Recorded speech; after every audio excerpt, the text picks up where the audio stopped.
कुछ स्टॉक्स भी हम आपके सामने रखते हैं और ज़रा समझने की कोशिश करते हैं। इस बार आप बताते हैं कि दिवाली और धनतेरस पे ऑटो सेल्स के नंबर काफ़ी ज़ोरदार आए हैं। क्या कोई ऑटो की कंपनी ऐसी है जिस पे आपका फोकस है प्रशांत? कोई भी एक auto company, two wheeler, four wheeler.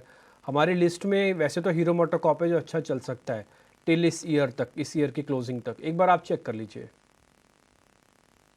जी, जो स्टॉक मेरे रडार में है, वो होगा टाटा मोटर्स।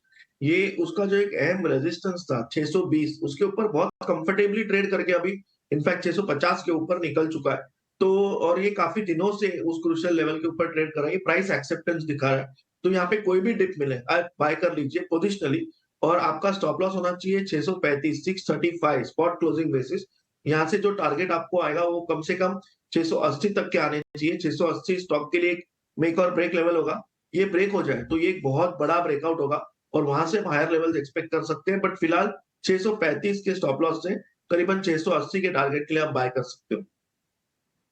हालांकि इन नंबर्स को कल तो प्राइसिंग किया, कोल इंडिया के नंबर्स अच्छा है, आयशर मोटर के नंबर्स आए, एक और स्टॉक दिखते हैं बीएससी के भी नंबर्स आप वाई एंड वाई देखे, प्रॉफिट लगभग 256% बढ़ा है।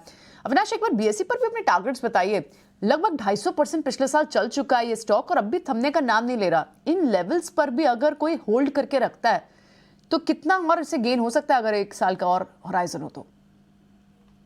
प्रियंका, बेसिकली देखिए, एक्सचेंज कंपनीज में क्या होता है कि जैसे जैसे टर्नओवर बढ़ता है उतना प्रोपोर्शन से कॉस्ट बढ़ते नहीं है, और जो भी इंक्रीमेंटल टर्नओवर में इंक्रीज आता है वो directly profit before tax level पे आ जाता है। तो मेरे ख्याल से यही शायद ऑपरेटिंग लिवरेज बीएससी में हो रहा है। इनका स्टार म्यूचुअल फंड बहुत अच्छी तरह से कर रहा है, प्लस अगर डेरिवेटिव के वॉल्यूम देखें तो पिछले साल के हिसाब से इस साल डेरिवेटिव वॉल्यूम में बहुत अच्छी बढ़त देखने को मिली है।